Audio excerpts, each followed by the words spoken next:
So from here, I'll just take a quick snapshot, and I want to talk. I just took a quick look at what's kind of happening around here locally. We kind of looked at the national numbers. Here in New Jersey, you guys are not tracking too far ahead of national. You're about even with the national trends. These are just some of the key statistics that we look at, and the CDC puts these out along with NIH. So we have here opioid deaths per 100,000 people in New Jersey are averaging, and this is as of 2016, averaging 16. Nationwide, it's 13.3. That's not too bad. Yesterday I was in a place in Ohio where they're consistently 3 times the national average. And next week I'll be in California in a community where they are consistently about 6 times the national average for opioid deaths. And I go there about every month, and about every month we lose a person. And it's maddening. Opioid prescriptions per 100 people, actually below the national average here. We see some towns in some of these Rust Belt states where the pill mills popped up.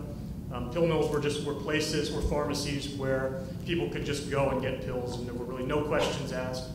They could fill multiple prescriptions. And those things started popping up in the late 90s.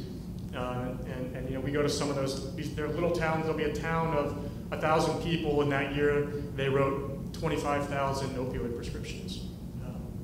That's a little bit out of whack. So you guys are a little below the national average there. Neonatal abstinence syndrome, that is cases of babies being born addicted to opiates.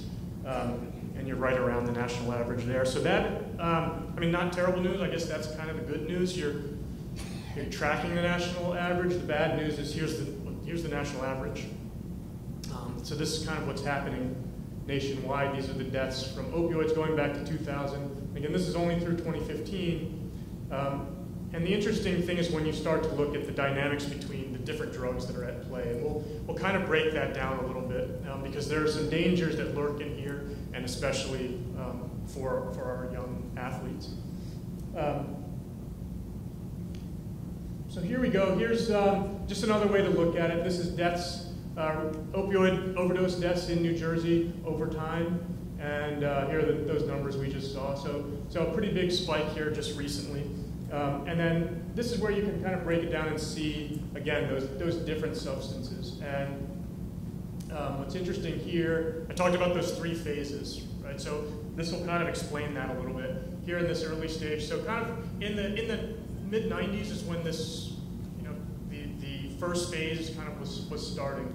And that's actually when I graduated from high school in 94, I know, hard to believe. That was around the time a lot of my friends were getting addicted to opiates.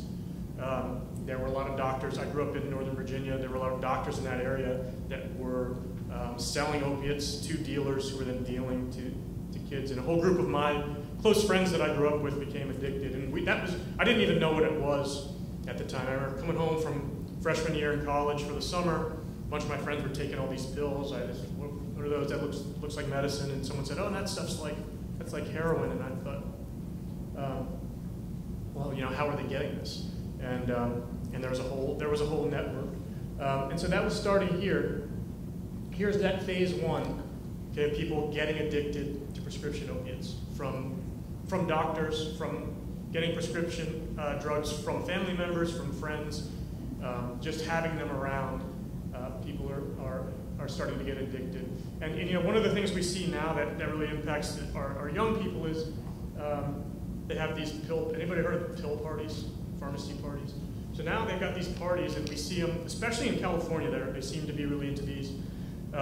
These are parties that they're having, and the price of admission is you've got to bring a bottle of pills. So everyone goes to their grandmother's or parents' medicine cabinet, they grab some pills, whatever they are, they get to the party, they dump them all in a bowl, and all night now they're just taking pills out of a bowl and drinking alcohol, and that leading to exactly where you think that's going to lead. So that's all starting to happen here. This is that first phase. Here's that second phase we were talking about. Okay, as now this large demographic of people who are addicted to prescription opiates now realize that either their prescriptions run out, they can't get them refilled, they can't afford them anymore. Now their dealers say, oh, well, you can get the same high for a lot cheaper with this new Mexican black tar heroin. And so while all this is happening, again, the heroin we thought of from the movies in the 70s, it was always it was a bag full of white powder, right? And someone was in a back alley in New York City shooting up heroin. Now heroin looks different. Instead, that heroin came from Asia. It came from Afghanistan, Central Asia, from those opiate plantations.